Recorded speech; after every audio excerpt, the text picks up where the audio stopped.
اللہ کہتا ہے میں تمہیں دے کے رہوں گا، تمہاری نسلوں کو کھلا کے رہوں گا، پلا کے رہوں گا، عطا کر دوں گا، اور ساری دنیا بھوک بھوک قحط مہنگائی مہنگائی کرے گی، تیری نسلوں کو وہ دوں گا کہ تیری نسل آباد اور شان۔ اچھا ایک عمل بتا رہا ہوں سورۃ اخلاص کا، زندگی میں ایک دفعہ ضرور کر لیں، ہفتے میں ایک دفعہ کر لیں، روزانہ کر لیں، مہینے میں ایک دفعہ کر لیں۔ اور میں جو شخص جس نے مغرب اور عشاء کے درمیان 20 رکعت پڑھی،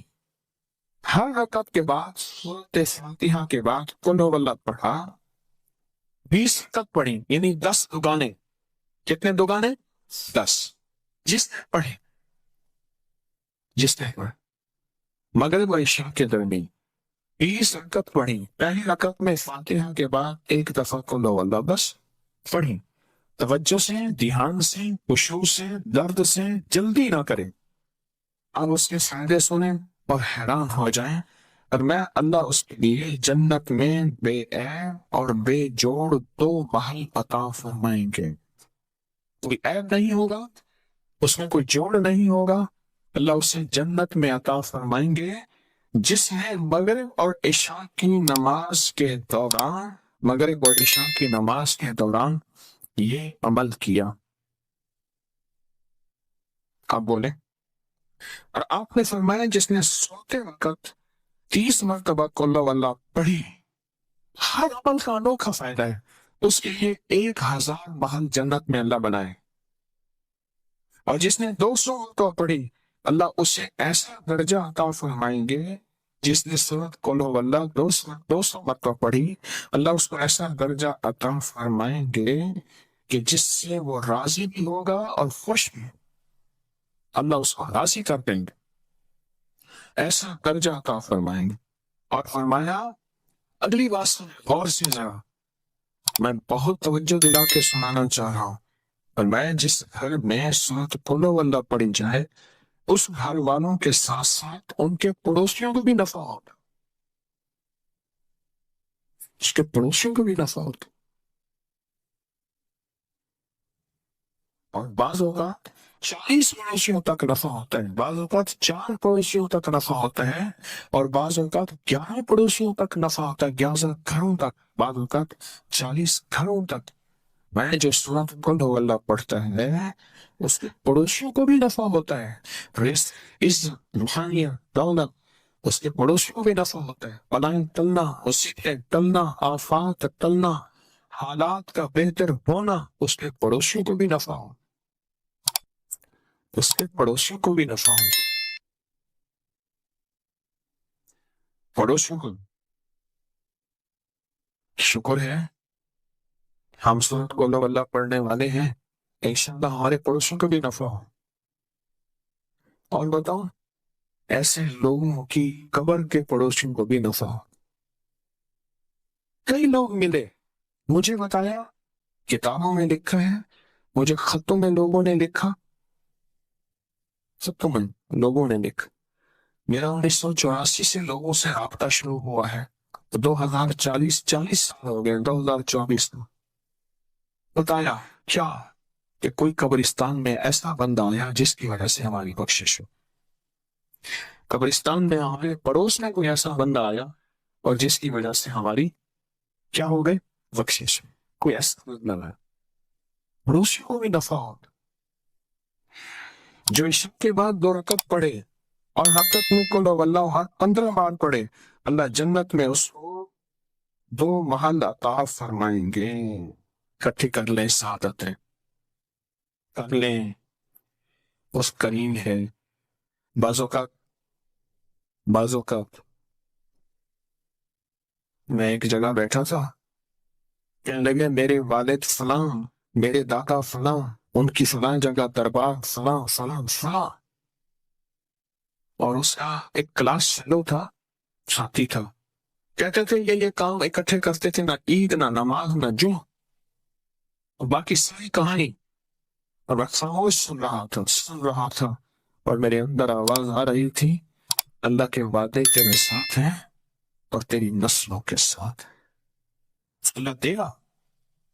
تو تیری مرضی ہے اسے خیر پہ خرچ کر یا شر پہ خرچ کر۔ اللہ کہتا ہے سورۃ قل واللہ پڑھو، اعمال کرو، تسبیحات کرو، یہ وظیفے کرو، یہ عمل کرو، یہ صلہ رحمی کرو، اور لوگوں کے ساتھ، رشتہ داروں کے ساتھ درگزر کرو۔ اللہ کہتا ہے میں تمہیں دے کے رہوں گا، تمہاری نسلوں کو کھلا کے رہوں گا، پلا کے رہوں گا، عطا کر دوں گا، اور دنیا بھوک بھوک قحط مہنگائی کرے گی، تیری نسلوں کو وہ دوں گا کہ تیری نسل آباد رہے۔ میرے پاس ایک سوال ہے، کراچی کلفٹن میں وہ اس وقت مالدار تھے جب کراچی کا ڈیفینس نہیں بنا تھا، صرف کلفٹن تھا، اور مالدار پرانے مالدار، اور وہ ایک دکان پہ چار آنے ہوٹل کے، چاچا غلام علی تھا، اس کا ہوٹل تھا، اس کی دکان پہ 4 آنے روزانہ پہ مزدوری کرتا تھا، چائے کے برتن صفائیاں کرتا تھا۔ مجھے میرے زیر علاج رہے وہ زندگی کے آخری ایام میں، اس اللہ والے نے مجھے بہت کچھ سکھایا، میں ہر وقت سیکھتا ہوں۔ مجھ سے کہنے لگا میرا ایک نانا تھا، اور ہم وہ لوگ ہیں جن کے پاس گائے بھینسیں، ہم دودھ بیچنے والے ہیں، ہمارا خاندانی پیشہ یہی ہے،